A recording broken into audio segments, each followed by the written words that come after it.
ప్రశాంత్ నీల్. ఇప్పుడు ఈ ఒక్క పేరు వింటే సినీ ప్రేక్షకుల నరాలు హైటెన్షన్ వైర్లు అయిపోతున్నాయి. ఈ ఒక్క పేరు వింటే ఫ్యాన్స్ పూనకాలతో రెచ్చిపోతున్నారు. ఈ ఒక్క మాట వింటే బాక్సాఫీస్ లెక్కలు చెల్లాచెదురైపోతున్నాయి. సినిమా మాధ్యమానికి ఎలివేషన్ అనే మత్తెక్కించి మాస్ అనే పదాన్ని మరో లెవెల్కి తీసుకెళ్లిపోయాడు నీల్. తాజాగా బాక్సాఫీస్ వద్ద ప్రశాంత్ నీల్ సృష్టించిన సలార్ జాతర జరుగుతోంది. అక్కడ కాటేరమ్మ కొడుకు ఒక్కో రికార్డుని ఊచకోత కోసుకుంటూ పోతున్నాడు. మన డైనోసార్ అన్ని సినీ ఇండస్ట్రీలపై పడి దుమ్ము దులిపేస్తున్నాడు. ఇంతటి విజయానికి కారణం ప్రశాంత్ నీల్. కానీ ఇలాంటి సమయంలో కూడా ఈ పాన్ ఇండియా డైరెక్టర్పై ఓ విమర్శ. ప్రశాంత్ నీల్ తన మొదటి చిత్రమైన ఉగ్రం సినిమానే మళ్ళీ సలార్గా తీశాడని కొంతమంది పెదవి విరుస్తున్నారు.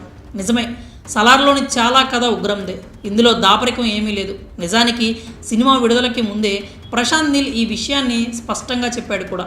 కానీ సలార్ విషయంలో కొందరిది ఇంకా అదే విమర్శ.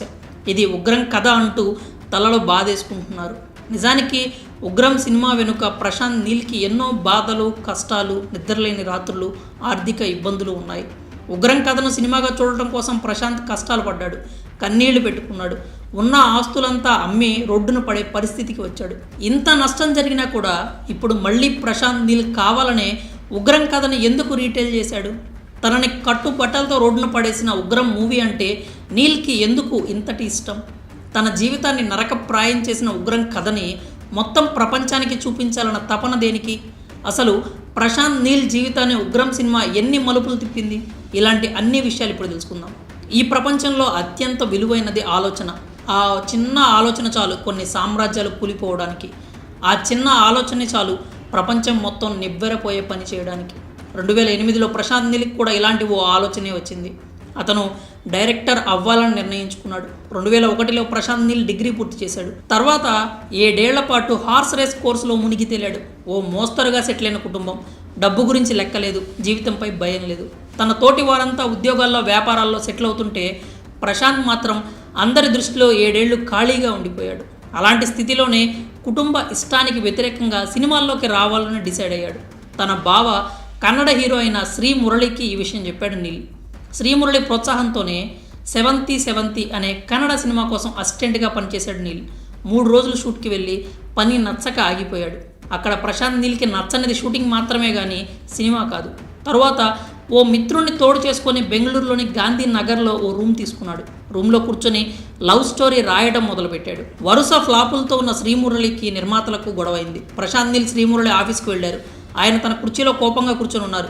ఉగ్ర రూపంతో ఉన్న శ్రీమురళిని చూడగానే ప్రశాంత్ ఆలోచనలో మార్పు వచ్చింది. ఈయనకు లవ్ స్టోరీ సెట్ కాదు, సీరియస్ స్టోరీ అయితేనే సెట్ అవుతుంది అనుకున్నాడు. శ్రీమురళి కోసం ఒక కొత్త కథ రాయటం మొదలుపెట్టాడు ప్రశాంత్ నీల్. దాదాపు 6 నెలలు కష్టపడి కథను పూర్తి చేశాడు. తర్వాత శ్రీమురళిని సినిమా చేయడానికి ఒప్పించాడు. ఇక్కడ ప్రశాంత్ నీల్ లెక్క ఓ మంచి సినిమా చేయడం మాత్రమే కాదు, మొత్తం కన్నడ ఇండస్ట్రీకి పేరు వచ్చే అంత మంచి సినిమా తీయటం. ఓ తొలి చిత్రం చేస్తున్న దర్శకుడు కనీసం ఊహించడానికి కూడా సాధ్యపడిన ఆలోచన అది. కానీ ప్రశాంత్ నీల్ ఎంత తెలివైనోడో అంతే మొండోడు. తాను ఓ గొప్ప సినిమా చేస్తున్నా అనే నమ్మకంతోనే ఉగ్రం షూటింగ్ మొదలుపెట్టాడు. ఇందుకోసం అప్పు చేసి మరీ సినిమా నిర్మాణంలోకి దిగాడు. దేశవ్యాప్తంగా పేరున్న సినిమా టెక్నీషియన్లు తన టీంలో చేర్చుకున్నాడు. మిగిలిన వారంతా కొత్తవారే. పెద్ద చిత్రాలకు వాడే కెమెరాలను సైతం రంగంలోకి దించాడు. అయితే అనుకున్నది అనుకున్నట్లుగా జరిగి ఉగ్రం షూటింగ్ పూర్తి అయి ఉంటే ప్రశాంత్ను ప్రపంచం గుర్తించే పరిస్థితి వచ్చేది కాదేమో.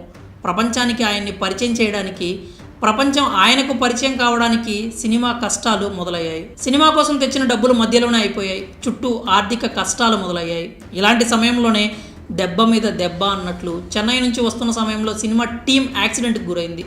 దీని కారణంగా కూడా ఉగ్రం ఖర్చు మరింత పెరిగిపోయింది. షూటింగ్కి లాంగ్ గ్యాప్ కూడా వచ్చి పడింది. ఉగ్రం సినిమా టీంకు డబ్బులు ఇవ్వలేని పరిస్థితి. ఒక్కొక్కరిగా టెక్నీషియన్స్, ఇతర ముఖ్య సిబ్బంది బయటకు పోతూ ఉన్నారు. సినిమా నిరాటంకంగా సాగాలంటే డబ్బులు కావాలి. ఆ డబ్బుల కోసం ఈసారి తన ఇంటిని అమ్మేశాడు ప్రశాంత్ నీల్. అక్కడి నుంచి అంతగా సినిమా అనుభవం లేని వాళ్ళతో పని చేయించుకున్నాడు. ఉగ్రం షూటింగ్ పూర్తయింది, ఎడిటింగ్ కూడా పూర్తయింది. ప్రశాంత్ నీల్ మొత్తం సినిమా చూశాడు. ఆయనకు సెకండ్ హాఫ్ నచ్చలేదు. తాను అనుకున్న దానికి, తెరపై చూస్తున్న దానికి పొంతన కుదరలేదు. ప్రశాంత్ కన్విన్స్ కాలేకపోయాడు.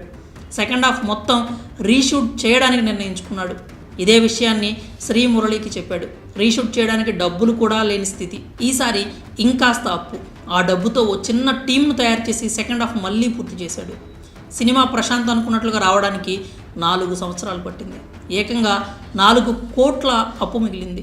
ఈ 4 సంవత్సరాలు ప్రశాంత్ కుటుంబం 10 అద్దె ఇల్లు మారి ప్రశాంత్ చేసిన అప్పులకు వడ్డీలు కడుతూ వచ్చింది. ఉగ్రం సినిమా షూటింగ్ 2012లోనే పూర్తయింది. విడుదల అవడానికి అన్ని రకాలుగా సిద్ధమైంది. కానీ ఆ సినిమా ప్రేక్షకుల ముందుకు తీసుకెళ్లడానికి ఒక్క డిస్ట్రిబ్యూటర్ కూడా ముందుకు రాలేదు. మళ్ళీ కథ మొదటికే వచ్చింది.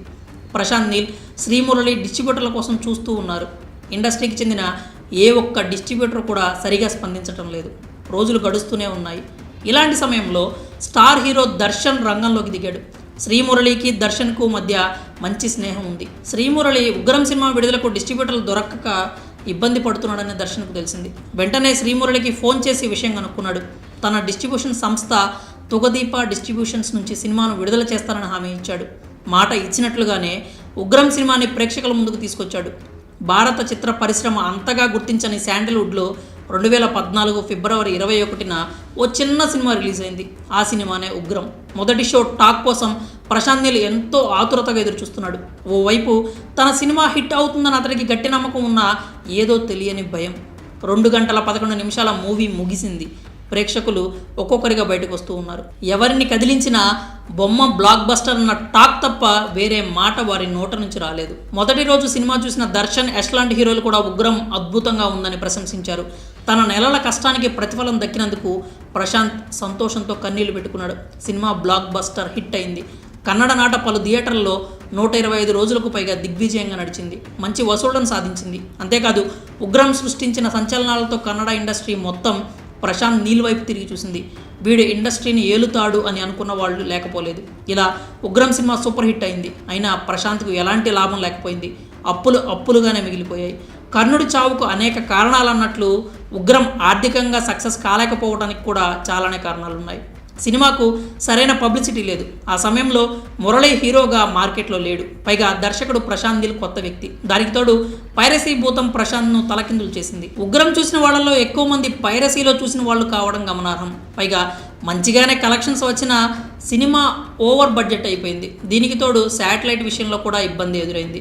ఎవ్వరూ కూడా ఉగ్రం శాటిలైట్ రైట్స్ తీసుకోవడానికి ముందుకు రాలేదు. దాదాపు సంవత్సరం తర్వాత ఎవరో తక్కువ ధరకు సినిమాను కొన్నారు. సాధారణంగా ఎవరైనా తమ సినిమా హిట్ అయితే గుండెల మీద చెయ్యి వేసుకుని హాయిగా నిద్రపోతారు. కానీ ప్రశాంత్ నీల్ విషయంలో ఇప్పుడు అలా జరగలేదు.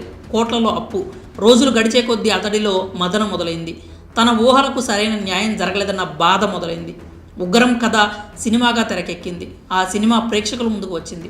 వాళ్ళను మెప్పించింది. కానీ తాను ఊహించుకున్న పరిధి ఇది కాదు. తనకు రావాల్సిన లాభాలు ఇవి కాదు.